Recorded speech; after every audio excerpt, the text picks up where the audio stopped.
Bonjour à toutes et à tous, je me suis dit que pour cette première vidéo sur YouTube, j'allais vous partager mon récit d'accouchement. Si vous allez faire un tour sur mon podcast Naissance positive et éclairée, vous verrez que j'ai partagé plein de récits d'accouchement de maman, donc des récits positifs. Il y a un peu de tout, de la césarienne programmée, de l'accouchement non assisté, physiologique en structure, un peu de tout. Et j'ai même un bébé en siège par voix basse, donc c'est assez cool. Ces récits, ils sont racontés par les mamans, donc c'est assez sympa. Je vous invite à aller écouter tout ça, et puis aujourd'hui c'est à mon tour et j'ai décidé de le faire en vidéo, parce que d'habitude c'est sur le podcast, pas de vidéo, donc là je me suis préparée un petit peu pour vous raconter tout ça. Et j'essaierai de vous donner un petit peu des informations en fait le long de mon récit, pourquoi on avait fait certains choix, qu'est-ce qui s'était passé, qu'est-ce que j'en ai pensé après. Et il y aura aussi des choses que je vais vous dire en fait que j'ai vues par rapport à mes notes parce que la notion du temps elle est un petit peu perdue dans tout le récit. Donc si je regarde vers le bas, c'est parce que j'ai mes notes de mon accouchement que j'ai notées et que j'ai récupérées de la maternité. Alors, je vais commencer un petit peu avant par la grossesse. Je pense que c'est bien de remettre un petit peu en contexte le fait que j'ai fait toute ma grossesse et mon accouchement en Angleterre. C'est assez simple. Il n'y a pas grand-chose en fait pendant ces rendez-vous de suivi. Je trouve que c'est vraiment la grosse différence avec la France. Je vois là soit mes amis, soit les femmes qui m'ont raconté leur récit. On fait pas grand-chose, on laisse assez la femme tranquille pendant sa grossesse et ça m'a plutôt bien plu. Et je me dis que même ça, c'était presque trop... Enfin, ça m'embêtait un petit peu de venir tous les mois. Même ça, je trouvais que j'allais un petit peu pour rien, je perdais mon temps. Je me dis, en tout cas, si quand je serai enceinte de nouveau avec mon prochain bébé, je sais pas trop comment je vais faire parce que j'ai pas du tout envie de faire tout ce suivi qui est quand même assez lourd, je trouve, en France. Donc, en Angleterre, ce qui se passe, c'est que on a des rendez-vous de suivi. Le premier, on fait une prise de sang, en fait, pour savoir s'il y a quoi que ce soit. On est pesé, on pose des questions sur les antécédents, et puis c'est tout. Ensuite, recommandé, je tiens à dire que rien n'est obligatoire, aucun soin, rien n'est obligatoire, aucun examen, que ce soit en Angleterre ou en France. On a donc 2 échographies recommandées et je crois aussi que si on décide soit d'accoucher dans une maison de naissance, je sais qu'ils demandent une 3e vers la fin pour être sûr que le bébé n'est pas en siège en fait, ou transverse, etc. Et puis c'est tout. Voilà, donc 2 échographies recommandées, voire 3. Donc celles-là, elles sont faites vers le 3e mois, les 12 semaines. Et ensuite, on en a une vers les 20 semaines pour là voir si tout se développe bien. Et donc à cette première échographie, c'est aussi là qu'on fait les examens pour la trisomie. Et c'est la 2e et dernière prise de sang que j'ai eue dans mon suivi. Voilà, pas d'autres prises de sang que ces 2-là. Par contre, à chaque examen, on testait l'urine pour savoir s'il y avait des infections, des protéines dans l'urine. Donc je pense qu'en France aussi, on fait les prises de sang pour ces raisons-là. Mais bon, voilà, je trouve que ça suffit voilà, pour une grossesse qui est normale, sans risque. Voilà. Donc ça, c'est le suivi de base, examen. On mesurait le ventre pour voir comment ça progresse. Voilà. Et puis si tout va bien, ben, c'est tout. Après, pendant ces suivis, techniquement, on pouvait poser des questions sur ce qu'on voulait, nous demander comment ça va, etc., comment on se sent. Mais je dirais que en y repensant et après tout ce que j'ai fait moi de mon côté, il n'y a pas spécialement de préparation à l'accouchement. Je dirais même pas du tout en fait, on nous dit rien, on m'a pas dit grand-chose. Moi j'avais dit assez rapidement parce que je voulais savoir comment ça se passait, être sûre qu'ils aient bien noté. Je voulais accoucher à la maison à partir... Enfin ça a été une réflexion, je vais vous en parler après. Et là c'était plus des questions un peu techniques, comment ça se passe. Ils doivent venir à la maison pour voir est-ce qu'ils ont du réseau internet, enfin du réseau pour pouvoir appeler en fait s'il y a un problème. Est-ce que c'est accessible? Est-ce qu'ils peuvent se garer? Enfin, des choses comme ça. Et je tiens à dire aussi que, en fait, ça se passe, en tout cas dans mon cas, on a un petit centre médical là où j'habitais. Et on s'inscrit là pour être suivi par une sage-femme. Et normalement, il y en a une qui est là, qui est de garde, qui vient tous les mercredis, c'était par exemple ici, qui vient tous les mercredis et qui fait toutes les femmes dans le coin. Sauf que, nous, on n'est jamais tombé sur la même sage-femme. Elle n'était pas là, donc en fait, elle l'a vu toujours en remplaçant. Donc tout le suivi de grossesse, je n'ai pas vu une seule fois la même sage-femme, à part, je crois, une fois, une femme un petit peu plus âgée et que j'ai bien aimée d'ailleurs. Mais sinon, j'ai jamais vu la même sage-femme, donc ça m'a pas dérangée, moi. Et en plus, comme je vous disais, ça me saoulait un peu en fait de faire ces rendez-vous à un moment donné. C'était plus, je voyais pas trop l'intérêt comme tout allait bien en fait. Donc voilà ce qui était au niveau du NHS, l'hôpital, la médecine, les docteurs publics en Angleterre, on paye rien du tout. J'ai jamais rien payé, que ce soit pour ces rendez-vous, mais même avancer de l'argent, je n'ai jamais rien payé, que ce soit pour aller au rendez-vous, que ce soit pour faire les échographies, les tests, rien du tout. Donc la France c'est cool, mais voilà, il n'y a pas que la France qui a une bonne sécurité sociale. Donc, comme je vous disais, j'ai pas eu spécialement de préparation à l'accouchement, en tout cas venant des sages-femmes publiques. J'ai pas eu grand-chose.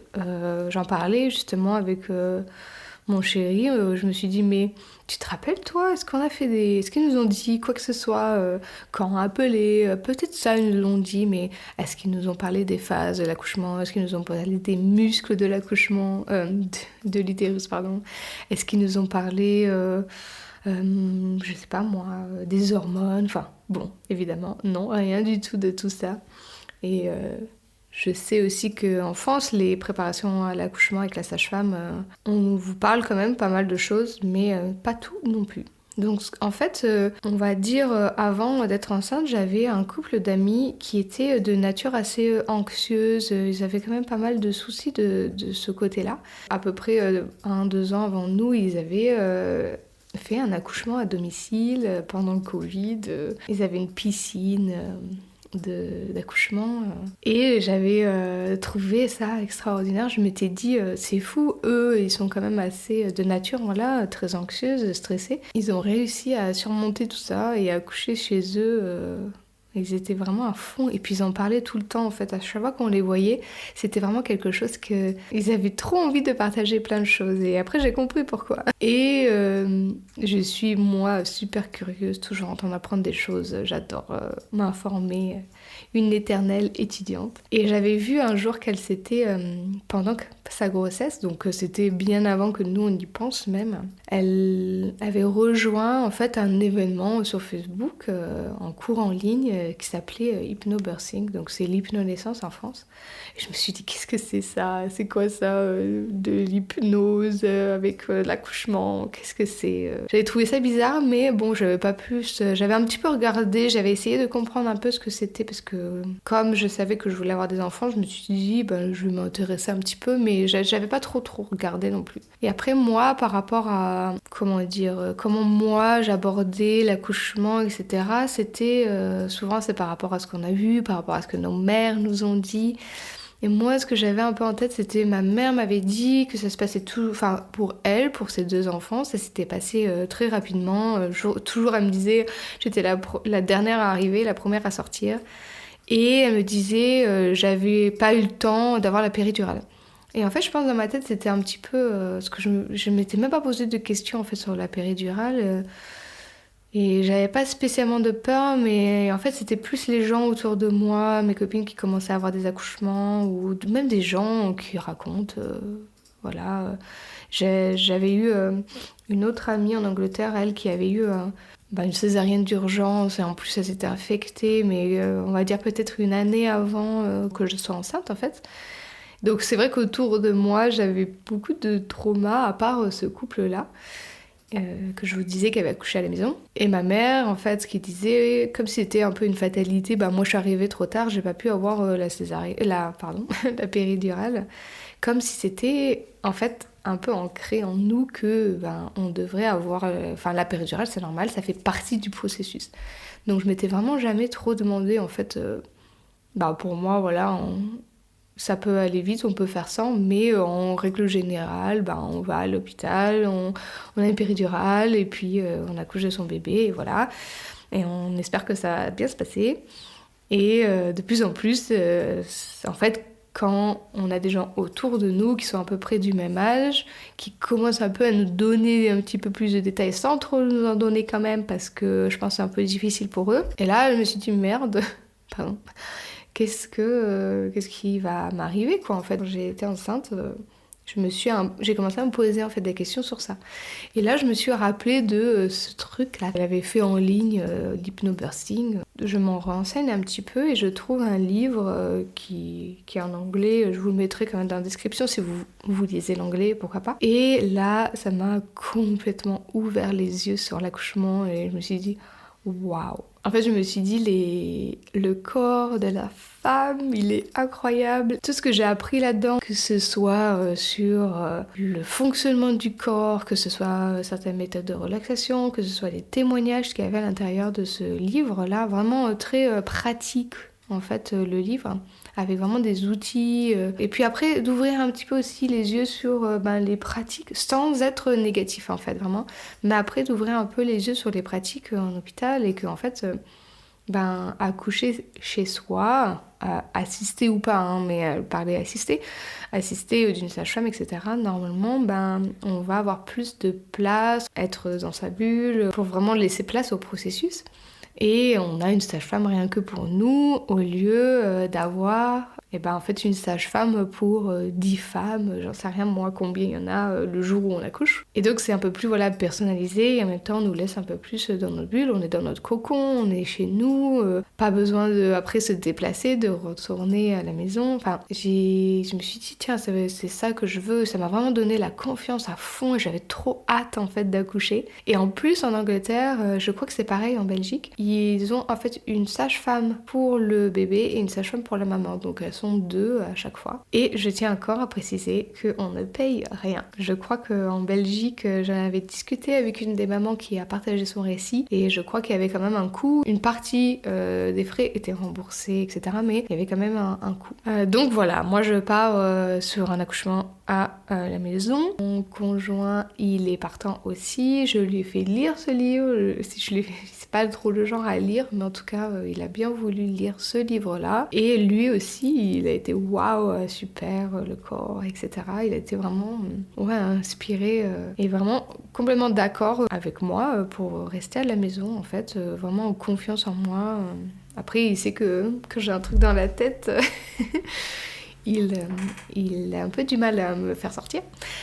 Donc là, de toute façon, il m'a dit c'est toi qui décides, c'est ton corps, etc. Et donc, au rendez-vous, on a commencé un peu à dire comment ça se passe, je vais accoucher à la maison et tout. Comme je disais, j'avais toujours une sage-femme différente. À chaque fois, c'était un peu...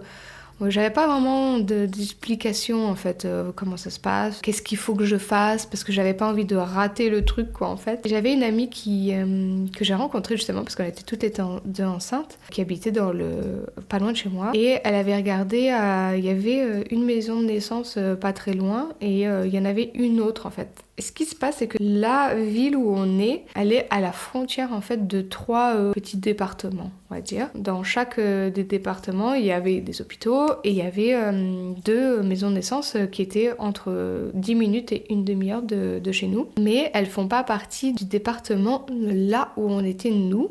Mais si on s'inscrivait dans ces maisons de naissance, on pouvait quand même peut-être donner naissance là-bas. Donc elle avait demandé à aller dans une des maisons de naissance qui était juste à côté de chez sa sœur. Et elle s'est rendu compte que en fait il fallait faire avant telle semaine, etc. Donc ça a été un peu tout un bazar et donc elle m'en a parlé. Et donc moi je me suis dit vite, moi j'ai un peu de temps par rapport à elle, je vais vite m'occuper de tout ça. Sauf que voilà, j'avais pas vraiment de réponse par rapport à l'accouchement à domicile. C'était oui, on verra après. Bon, voilà. Comme en fait pour elle, c'est les sages-femmes qui sont à l'hôpital, qui prennent l'appel et vont. Je pense que pour elle, il y avait rien de compliqué en fait là-dedans. Et je m'étais aussi rendue à cette maison de naissance qui était à 10 minutes de chez moi. Et c'était encore Covid, machin et tout, donc ils n'avaient pas rouvert, mais elles avaient dit par contre on fait les accouchements à domicile. Donc là j'étais sûre que ces femmes-là, ces sages-femmes-là, elles pouvaient potentiellement venir chez moi. Je m'étais dit, j'enlève mon suivi de ma ville là et je vais dans cette maison de naissance faire mon suivi là-bas. Et comme c'est encore fermé, si c'est ouvert, j'irai là-bas. Si c'est fermé, elles viendront chez moi. Donc on commence à faire le premier rendez-vous. Elles sont super cool et tout. Et donc c'est elles qui m'ont dit, si tu accouches ici ou à la maison, nous on demande une échographie. Je crois que c'était 36 semaines pour être sûr que le bébé il a bien la tête en bas. Je m'enregistre avec elle et donc je reçois un rendez-vous pour une échographie à l'hôpital à Oxford. Et ça, on n'était pas à la fin, mais on commençait à être dans, je pense, quand même vers la fin de la grossesse, peut-être les 3 derniers mois, le 3e trimestre, je me rappelle plus trop.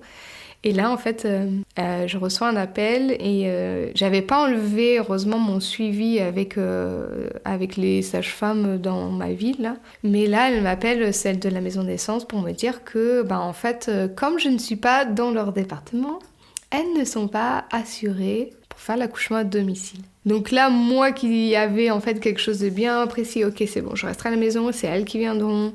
Tout ça, ça tombe à l'eau en fait. Donc là, elle me parle, tu peux quand même aller à l'hôpital, etc. Et moi, c'était fini dans ma tête, c'était même pas question que j'aille à l'hôpital. En fait, il y avait trop d'histoires négatives là-dedans, de traumas, etc. Et c'était pas question. Et en plus, on était à 45 minutes, on avait 3 hôpitaux, mais 3 hôpitaux à 45 minutes minimum de chez nous. Et je me suis dit, pas question que je fasse autant de trajet pour aller accoucher. Et donc là, je commence à regarder, je cherche sur internet et puis je commence à m'informer sur l'accouchement non assisté. S'il y a personne, est-ce que c'est légal? Est-ce que je peux accoucher chez moi toute seule? Qu'est-ce qu'il faut faire? Je tombe sur des groupes, etc. Et je me rends vraiment là-dedans et j'achète un livre de Heather Baker, je crois qu'elle s'appelle. Je vous mettrai dans la description. Et ce livre, c'était en fait accoucher par soi-même. C'est une sage-femme qui donne tous les trucs pratiques si on veut accoucher chez soi et surtout toutes les choses, on va dire un peu de premiers soins si jamais il y a un problème, reconnaître des choses pour t'accouches chez toi, ok, mais tu t'accouches de façon responsable, quoi. Tu vas pas mettre la vie de ton enfant en danger, donc tu t'informes. Et voilà, je pense que je suis capable de m'informer, d'avoir quelques gestes et surtout de me rendre compte si jamais il y a quelque chose qui va pas et d'appeler, de pas être bête et d'attendre que les choses se passent et voilà. Donc je m'étais dit, je m'informe le plus que je peux, je fais toutes les recherches que je peux, que ce soit scientifique, parce que j'ai pas dit, mais de base je suis ingénieure et j'ai même fait un doctorat avec une écurie de Formule 1 en Angleterre. Voilà pourquoi j'étais en Angleterre. Et donc la recherche, je sais faire, la recherche critique, scientifique, tout ça je sais faire. Donc je me suis informée à fond, j'avais confiance, je savais quoi faire, j'avais aussi mon compagnon qui était avec moi. Mais ce qu'on avait fait aussi, c'est que au rendez-vous d'après que j'avais gardé mon suivi dans ma ville, comme je vous disais. Donc en fait, à ce rendez-vous-là, le prochain que j'ai eu, j'ai dit voilà, moi je vais accoucher à domicile. C'est quoi là, je veux concrètement que vous me disiez. J'entends partout, donc tous sur ces groupes que j'avais rejoints. Les accouchements à domicile, c'est fermé, l'accouchement, on n'a pas assez de personnel, etc. Parce que c'est sûr que là, on prend 2 sages-femmes pour une personne, alors que ces 2 sages-femmes pourraient être à l'hôpital pour assister plus de femmes. Donc je comprends le manque de sages-femmes. Elle me dit ah mais non, il y a pas de souci, mais bon, je vous donne le numéro de la sage-femme en chef de l'hôpital auquel j'étais rattachée par rapport à où j'habitais. On s'appelle, elle me dit non, il n'y a pas de souci, les accouchements à domicile, ils sont ouverts. Donc elle me met totale confiance, comme quoi, oui, ça va se passer. J'appelle et puis il y aura quelqu'un qui viendra. Donc bon, ça nous rassure un peu, on se dira il y a quand même quelqu'un avec nous le jour J. Je coupe la vidéo ici, je pense qu'elle est un petit peu longue, comme ça moi ça fait vraiment préparation grossesse et puis dans la prochaine vidéo, la partie 2, ce sera le récit récit d'accouchement lui-même. Même si j'ai accouché en Angleterre, sachez que voilà, tout ce que je vous dirai, tout ce que je vous dis dans cette vidéo, c'est applicable aussi en France, dans d'autres pays. En fait, c'est vraiment la pensée derrière et puis surtout de vous rappeler que vous avez des choix, des droits et que vous pouvez les faire valoir. Je vous donne rendez-vous dans la partie 2 pour connaître l'accouchement en lui-même.